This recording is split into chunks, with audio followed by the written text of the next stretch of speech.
The park was my spot to smoke and not have to pose as a deacon's daughter and just be and chill until it wasn't.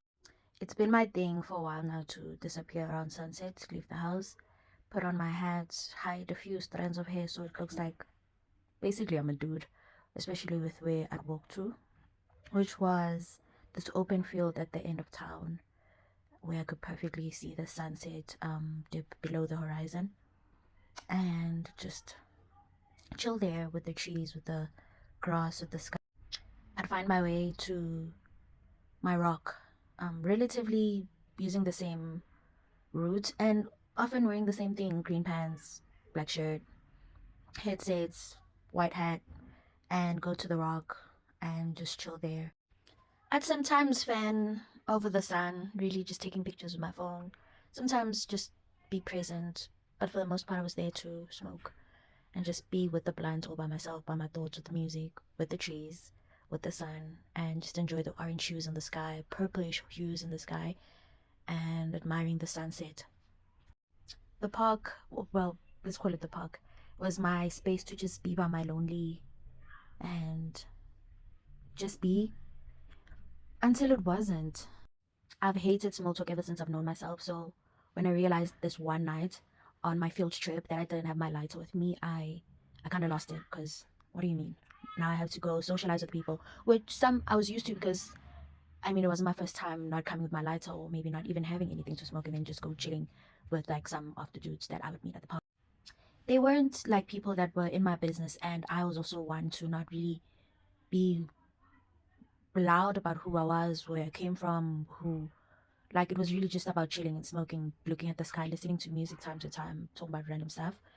And that's all it would be. And I'd be so cautious to not mention any part of myself that is especially highlights who my mom is and who my mom was this kind of relatively well known person in the town, but mostly because of her like righteous living, woman of God, and um yeah, it was very not in alignment with what I was doing. There's a small bag that I often carried around that I lost just a few days prior, and so I had to get a new one that didn't necessarily have all the things that was in my older bag, the small bag. And also, I'd be quite intentional about being in these isolated places because I wouldn't want just anyone that I know or that knows my mom to see me. So I'd be quite uneasy about like most people or traffic that is around me while I'm walking to my spot or coming to my spot. So my stomach almost fell to the floor. My heart fell actually to the floor when I realized there was a car following me, a white car. And I didn't know what it was about, so I just held on to my bag so tightly and cradled it like close to me because I didn't know what this was about. And I had to, well, I felt I had to protect this bag for so many reasons. It turns out to be this white lady that found it in her heart to pull down the windows of her car and bother me while I was just walking to my spot this one afternoon. And she was not minding her business, essentially. She was in my business, and I didn't like people being in my business. I was here for a reason. For the most part, she just asked things like, didn't she see me here the other day? And I kind of mumbled maybe and then just kept it moving because I was so frustrated at her not minding her business and minding my business. And I just kept walking, but I could feel her like still basically looking at me as I walked away to my spot.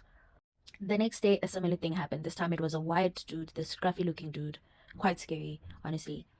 And with both this woman and this man, I wasn't as panicked because I was like, okay, the worst is them knowing my mom, and I knew these people didn't know my mom.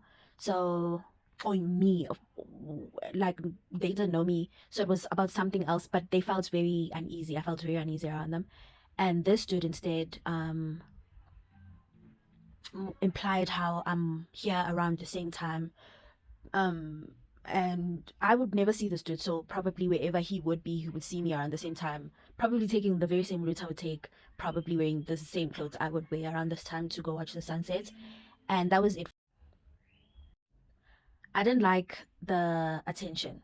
That was it for me. I decided either I'm changing my route, I'm changing my spot, or I'm changing the hat, or I'm changing the outfit, or maybe just changing my city because also there's this bag that I had lost that had carried a certain level of value, and it wouldn't be a bad idea to skip town actually, with now realizing that I was garnering attention from people that I didn't want attention from. So